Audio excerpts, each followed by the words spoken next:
J. and we're very glad you're joining us again today. Today we're going to have another very interesting show.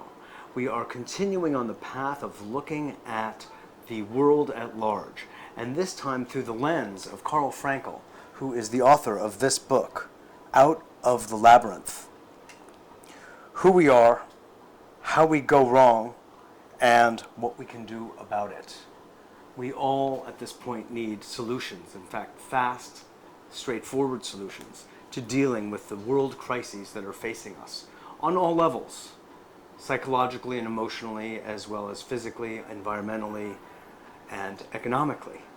Environment is a huge issue for us all, and Carl deals with this rather deftly in this book, and he'll be speaking with us about the applications of his ideas, very well thought out ideas, that can, I feel, assist us in looking at and do something about our current situation. Hi, Carl. Delighted to be here. Good to have you. Thanks, Mitchell. Now, your background is as an environmental lawyer.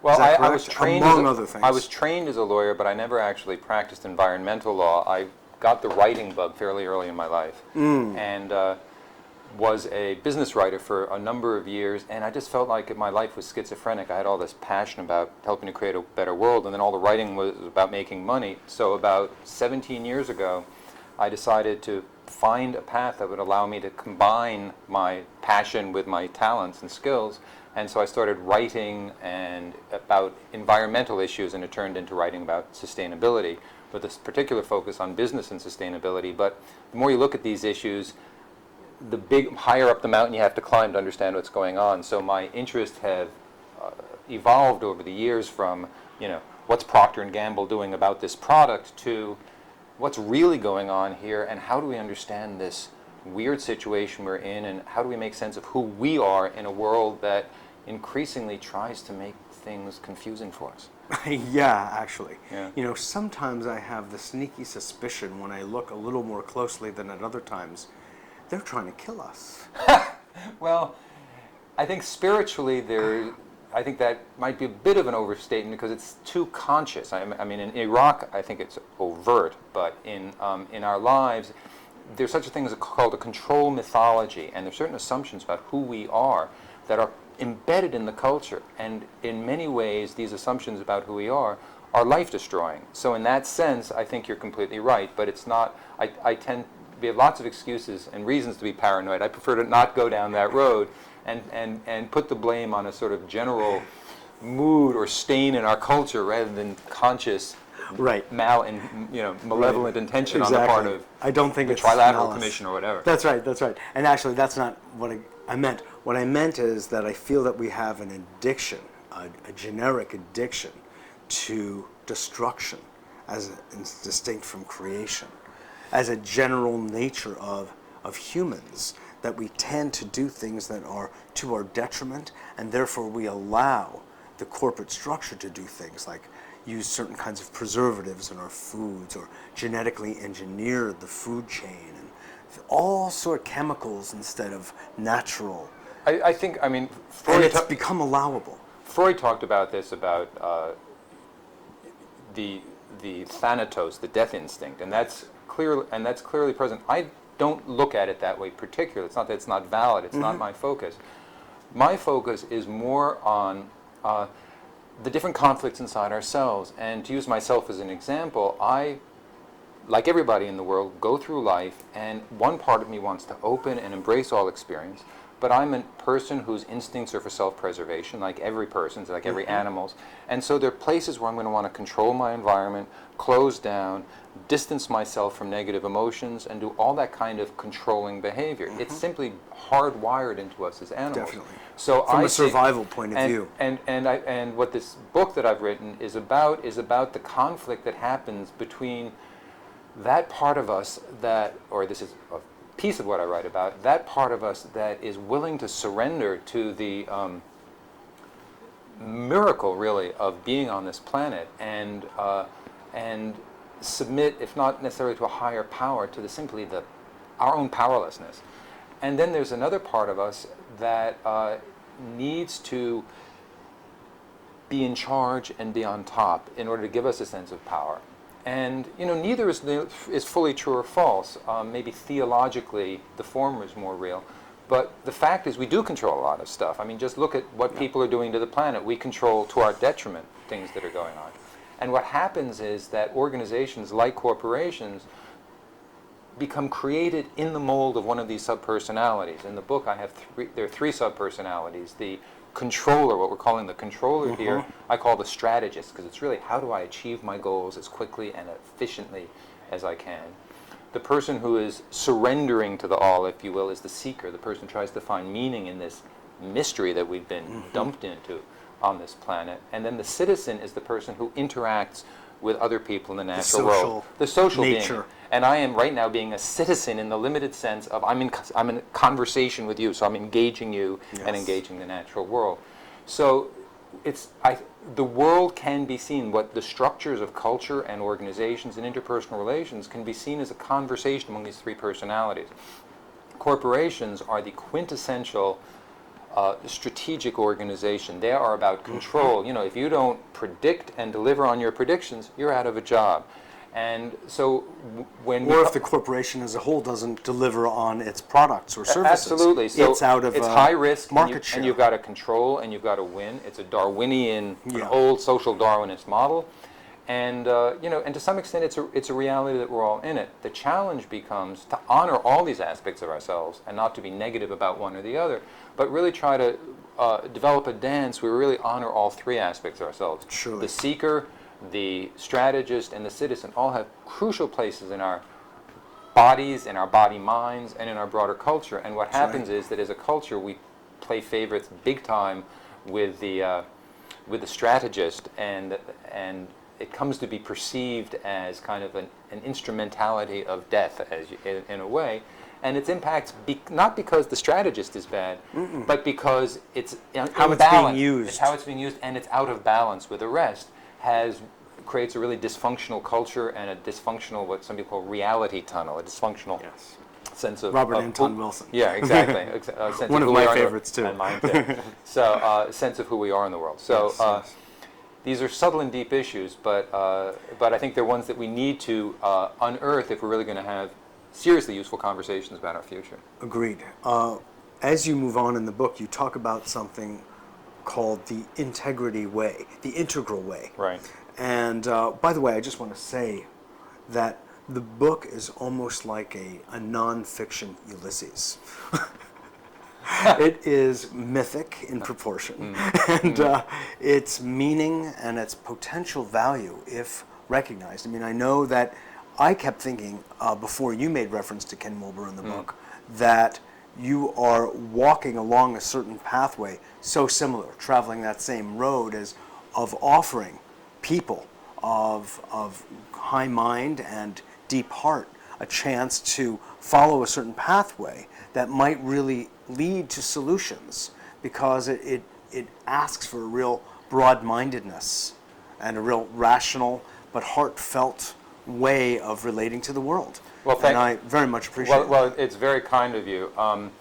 One of the things that I tried to do when I wrote this book, there are these three characters, and there's this, and the way we integrate them and balance them is at a higher level, and that's the integral way. Correct. But I figured if I was going to write a book that was about being a citizen and engaging our responsibility in the world, about searching for meaning, and about the power of our stories that give us meaning, and about the desperate need for accelerated, effective strategies, I should write a book whose form imitated and mimicked and represented and embodied the substance of what I was writing about. So it made it for a challenge to write, but I really wanted to write a book that was a personal story, that had a narrative line, that had an intellectual line, and that had a civic line. And that was part of my challenge. And the thing about Wilbur that I'll mention is that when I first read Wilbur, which was probably over 10 years ago now, the first book I read was his opus, and reading it was like, Which? I wrote this book. Oh, yeah. It was like, but he had the words, right? I mean, so he was really very influential for me. It was a very powerful experience reading him. I do believe that this book is very different in important ways, but I would not contest the fact that I am plowing the same fields that he's plowing. Indeed. Absolutely. Indeed. Absolutely. And there is a confluence as Yeah, well. definitely, I really see definitely. that. What I'd like to do, Carl, is to sort of have you articulate the idea of the integral way via an example of, like you just mentioned Procter & Gamble, just as an Right, example. right. It doesn't matter what corporation, but you see on the micro level a corporation is interacting with its environment and marketplace in a way that, let's say, we would call detrimental and non-sustainable. Right. If someone were to get hold of the book at the top Right. and say, my word, let's see how we could create a sustainable model, not do harm, and, the old Hippocratic idea, and see how we can really create a model that was environmentally friendly and, human friendly. It's an interesting question, and I will try to do it justice. It's not easy because I have to go into it at some depth, but let me just put it this way. And keep it simple. And keep it simple, right, and keep it simple. Conventionally, businesses are all about strategy. They're all about the bottom line, and that's what they focus on. And now this new beast has come along called social responsibility. You're supposed to be civically responsible. You're supposed to be a good citizen. This is great stuff. But it misses an important piece of the equation, and this is why I think sustainability has a missing link that hasn't really been explored, and that is about this meaning dimension, this addressing issues of consciousness, really. There is also a control mythology that corporations impose on everybody who is within the reach of their advertising, marketing, and worldview, and this is sort of treated as not on the table. So sure, McDonald's will open a Ronald McDonald House. That's a good, socially responsible activity. Meanwhile, it's making food products and creating a culture that's very dubious and in denial, basically, about the cultural and consciousness impacts of its advertising and of its fast food modality and all that stuff. So what do you need products. to do? And its products, yeah. And so what would it look like? It would look, an integral approach would entail a McDonald's senior management saying, look, we have to sell product, we have financial responsibility to our stakeholders, and we're also committed to our communities, but we have to look at the whole picture. We have to look at the meaning dimension and our impacts on people's meaning systems. So by way of supporting diversity of consciousness, diversity of meaning system, every time we open a franchise in a developing country, we will put $100,000 into a fund for cultural diversity or to support slow food. In other words, it would acknowledge and embrace the need for cultures that were not McDonald's-centric and sort of a mono-Mac culture, if you will. Right. And that is an example of the sorts of things. Now, you can't reasonably expect a McDonald's to do it. I think there's a somewhat greater chance that a dozen companies, leading companies, could get together and say, the world's going in the wrong place and people hate us. At least a lot of people hate us. What can we do about this? And what you do about it is you start speaking the truth. You start speaking the truth about what's actually going on, and the truth is we are in a culture war and a consciousness war to a significant degree, and we have to come up with strategies that work for us and our needs, but that also acknowledge and honor the people on the other side of the equation who are being disadvantaged, hurt, harmed, or full of rage or hatred about what's happening. What can we do? And as the leaders of our society, for better or worse, it's in our ballpark to step forward. The analogy is of a dysfunctional family where the father is an alcoholic or something. You only create change when the father steps forward and says, okay, I cop, let's deal with this as a system and see how the whole thing's going wrong. And in many ways, our corporations are like the big daddies in our dysfunctional global culture, and they're the ones who really have to step forward to make change happen. Otherwise, it's just like the kids hollering and going, pay attention to me, Daddy, or, or having symptoms because Dad's not delivering the goods. Exactly. It seems to me that there has to be a way that there is a win-win scenario that can emerge. The presumption in this book is that there are, and what happens is that people really get locked into their own worldviews or reality tunnels without even realizing they're into it. And I'll give you another example of this that I talk about in the book. I attended a meeting in Boston maybe 4 years ago. It was put on by a nonprofit that specialized in education for sustainability, and the issue was the same one we deal with all the time, which is how do you make change happen quickly? Not only do we need change, but we have to accelerate change. And as I watch, and they've invited people from a number of different fields and disciplines. There were business people there were politicians and PR people there. And there were also people who spoke for Voluntary Simplicity movement and that kind of thing. And what happened was the business, and three arguments started emerging. Folks said, you people make it make economic sense. You've got to show them rationale, cognitive therapy, they'll get you, just let it make sense. We have a level who will recognize these new interests. The Voluntary Simplicity folks were saying, this is about a conversion. People get it or they don't convert, or get people go to unless they just rock it. It's a gut thing.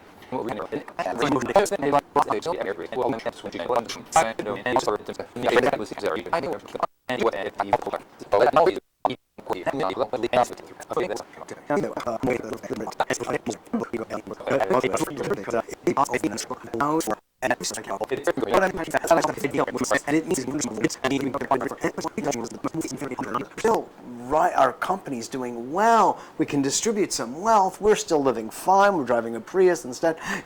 Right.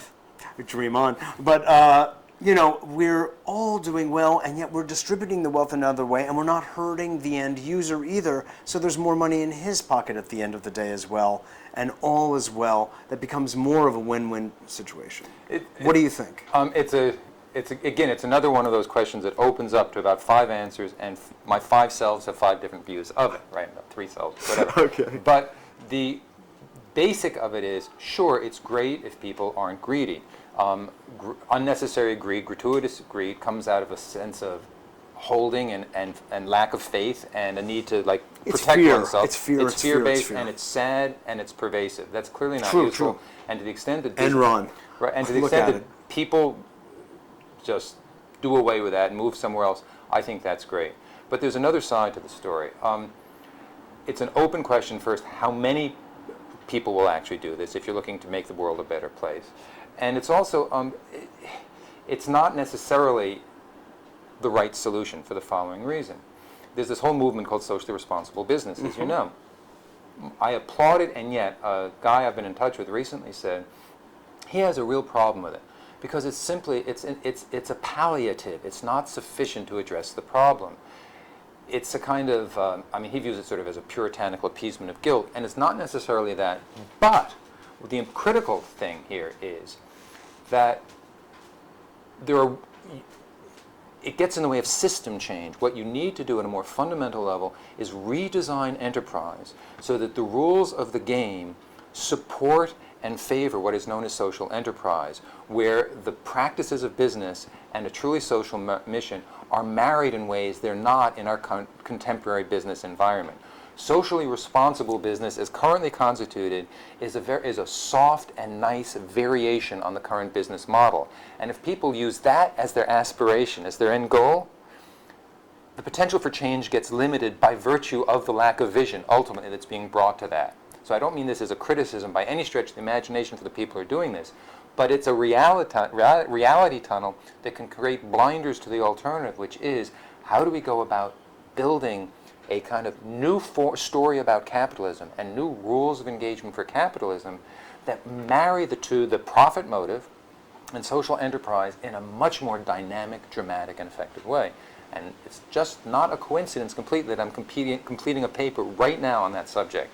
So it's a subject that's near and dear to my heart. I'm also in the process of putting together a social enterprise that will produce, is not going to tithe, it's not committing to tithe, but it will produce profits theoretically, and it will be left open to the owners whether the owners get the profits, but the mission or not, or something else gets it. If it's something else that gets it, it will be the local economy that we want to support. And how do you find out if we're being true to our social mission or greedy bastards? Well, you have stakeholders in the community who judge you. And if you say, if I were to do this and I had cancer or something and I needed the money, then I would say, look, I need this for this personal emergency, right? And they would probably say yes. But it's accountability and transparency that can step into business rather than have a policy of we give 10% of profits. Maybe it's a terrible business decision to give 10% of profits away some year. Right. So what you need is new models of business that do the same thing. And are flexible, you're saying. That are flexible, resilient. But are resilient and ultimately more powerful and effective. That's why I said it was a long answer to a short question. No, it's good. I had an idea of redesigning. In fact, I really started to write this up. Right.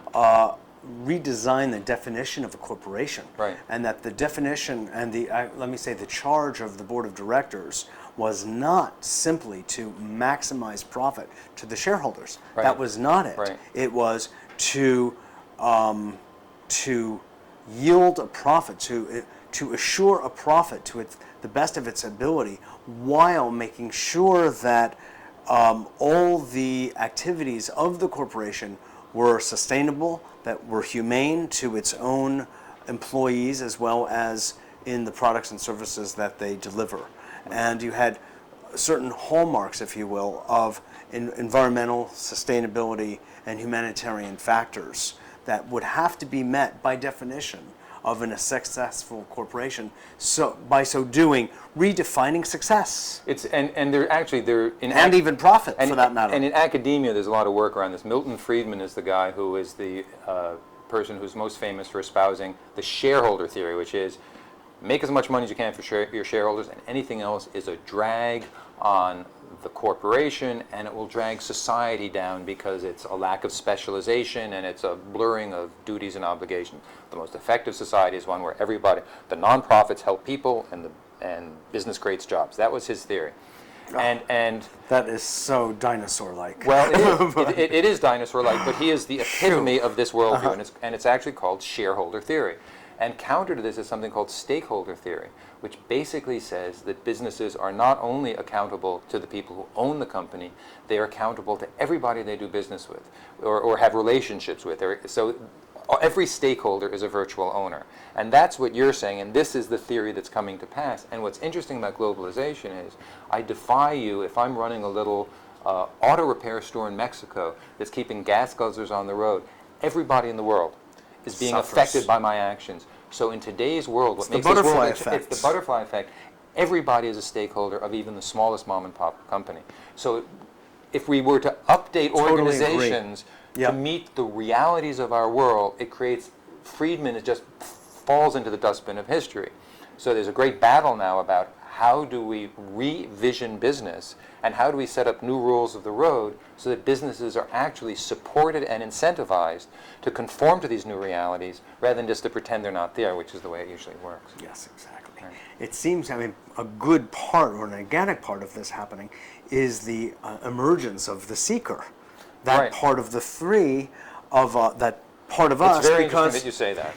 I just began thinking, Carl, about what Europe was like 50 years ago. No, 25 years ago. I lived in France for a while. I lived even in Switzerland, and I saw there was this idea of the siesta. Right. In France. I don't mean just Spain and Italy and Greece. And that means the family took time off. Now they're all workaholics like we are in the United States. Right. Maniacal. So, it was just 25 years ago that, why is it that we can't, and I believe truly that we can, instill that sensibility again? Well, I'm with you all the way. Because it's just around the corner. It just happened, I just finished writing a column for a magazine I write called Green at Work, and it's about if you have a slow food movement to counter fast food, why not a slow business movement? Yeah, where you get deep relationships, where you don't try to do 1,000 things, and you just focus, and enough is enough, and that's the way you do it. So. Right. Oh, that's very interesting. The timing of that is interesting. Yeah. It's a multitasking, octopus tasking. Right. I wrote that between the 12 other articles and columns that I write. Yeah, exactly. And, exactly. Right. But it just seems like that's one of the aspects that needs to come emerge to the surface. And Absolutely right. right. And interestingly and ironically, we're talking about the destructive, and then you mentioned Right. Thanatos of Freud's Right. idea, and all. But it's by the remembrance of death that could help to throw and spring people back into life. I mean, it's an old spiritual Right. idiom, Right. and theme. And by watching destruction happen, it makes people kind of wake up and want to say, wait a minute, Well, you let's think about slow this 9/11, down. there are two possible Yeah. alternatives. It either puts people deeper into their shells, which is what has happened with the support of the Bush administration, enthusiastic support, or it can wake people up. I mean, it is true. It's a kind of a basic tenet of the eternal wisdom that death through death life. And that's Exactly. clearly a part of it. But it's one of the great challenges of our time because we're surrounded by images of death. Exactly.